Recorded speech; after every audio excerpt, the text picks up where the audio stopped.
Hey folks, welcome back. Triple Crown here. Continuation, a round 8 summary of the Global War 1939 Alternative Universe playtest. I'm not sure what Hilltop Pillbox is up to, but the games are now probably in significantly different places. Probably because he started out playing the Axis. So his mindset is on their strategy, and my mindset has been on the Allies. So is it a coincidence that the games are trending likely in a favor of the nations that we started out playing? Now, this is such a game of attrition in numbers and mathematics, similar to other variants. Currently now, because the Anzac and British have been committing to building this at this colonial factory, and the Canadians have sent their destroyers down, they now have naval parity or close to it, with the Japanese sitting over here off of New Guinea. Now, that doesn't mean the Japanese can't build more navy and send it across, but they're just going to have to do that. So a little bit of a cat and mouse game in terms of economics, but the Anzac's economy is only down to 13 because they had a carryover from last round. So 13 IPC to spend next round. They are getting broke. The Japanese decided to use their economic might and built another Yamato and a aircraft carrier and a escort carrier, and I think a couple destroyers. So there's like 29 units there that can attack next turn. The Americans did not build in the Pacific. They wanted to have nothing to do with this Japanese Navy, which could hit them if they remained in the sea zone up here. So they retreated off of San Francisco, survive and fight another day. Sorry about the shadow, folks. Over here, now currently, because Japan went and gobbled up, they don't have all the money islands, but they've got one left to take over here, which is Sumatra. Now, in doing that, they had to take ground units from Siam to do so. Now, Siam gets a free infantry per turn, and the Japanese have been building 3 infantry per turn. However, these pesky Calcutta, Far East Command have been playing ping pong and withering down their forces. And I just realized something, folks. Now, talking about economies and mathematics, well, the Japanese only have 3 minor industrial complexes on the mainland of China. And now this one can produce 4, but the 2 over here can produce 3 each. So they're only putting 10 units on per turn. And now it makes sense why there's been sort of a turn in the tide, and the KMT, the CCP, the Russians, and the FEC have been able to sort of, fight them back. And the Japanese Air Force has sort of been keeping the Japanese at float. So if I was to redo this over, I probably would have gotten another factory over here in Korea and started pumping out units to go in the northern flank. But now the Russians seem to be committed to building units. This Lend-Lease, there was another successful Lend-Lease by the Americans this turn. They were lucky and they received 20 IPP from the Americans. So there's still a game of a ping pong going back and forth along this wall of Japanese forces. However, it appears now the tide it's almost a stalemate, but it's, as you can see, now that the Szechuan is firmly in the hands of the KMT, they're able to produce at least a couple infantry per turn and stay afloat. And now with the British Air Force here and the Brits kind of walking across, they're just making a nuisance of themselves. So that's kind of what's happening down here. Mind you, the KMT is the Calcutta economy is only 19 IPP per turn. They're getting, even though they have Sumatra here, they're getting convoyed.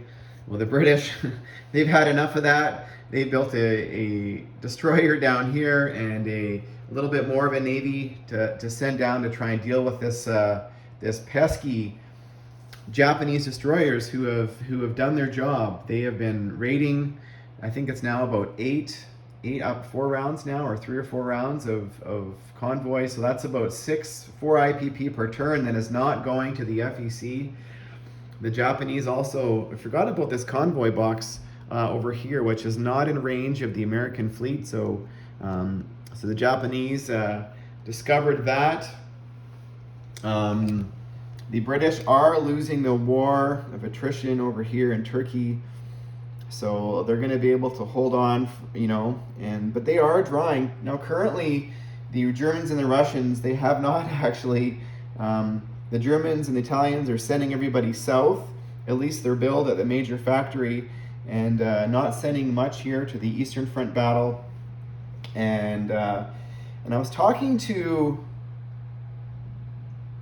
Bill about this the other day, or was it yesterday? That's Bill Calloway, and talking about how certain battles are crucial when, you know, you're either going to get the Lend-Lease or something happens. Well, the British decided to send their Lancaster heavy bomber and their 3 fighters to bomb this factory in Western Germany, and the Germans decided to send up a couple of their veteran fighters to intercept. And the British got lucky. They rolled 2 3s, and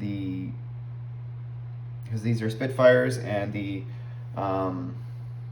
shot down the 2 veteran fighters, and they also bombed the factory of 8 IPP. So the factory here has been bombed. The factory in Paris got bombed. Now the Germans did do something smart. They built another 4 submarines, and because they had their 4. They flew all their Navy or Air Force back.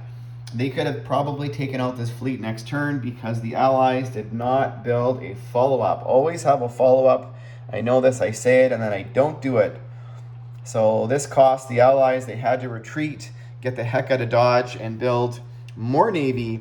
Thankfully, the Germans decided to push, and they used their Air Force, the Allies, off of the continent of Western Europe into Normandy, and it was costly. Even though they used their Air Force to do it, they survived with about 5 tanks and 4 or 5 other ground units, and they killed 2 British fighters, 3 armor, and about 20 other infantry doing it. But they lost a lot of their infantry doing it, so it's still a battle of attrition over here. Now, if I was Hilltop Pillbox, I know what he'd probably do on the next German turn, which is build even more Navy, which is going to keep the Allies away for another turn.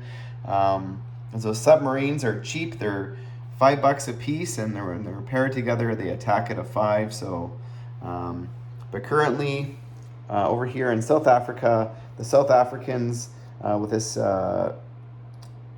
military base, they've just been able to keep sending guys up.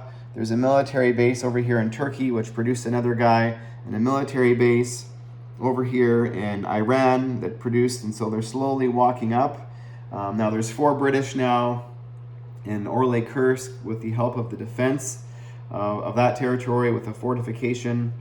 The Russians ended up taking back Leningrad, and there's not a lot of units left here in Finland. The Germans were, because they got rid of their Air Force and sent their Luftwaffe over here, which they could bring more units back next turn, but at least for this turn, that's what they decided to do. Now currently in Paris, there's about another 10 ground units in Paris, and they do have the wall point, which is a 10 NO bonus now. If the Germans, not wall point, but wall NO, if the Germans or the Axis have at least 3 ground units in Bordeaux, in Normandy, in Holland, in Reims, in Western Germany. So they gotta. So that's we're trying to engage this this battle here in Western Europe and give the Germans a little bit more kick, and I think it's working. So stay tuned for round 9, folks. Coming up hopefully pretty soon.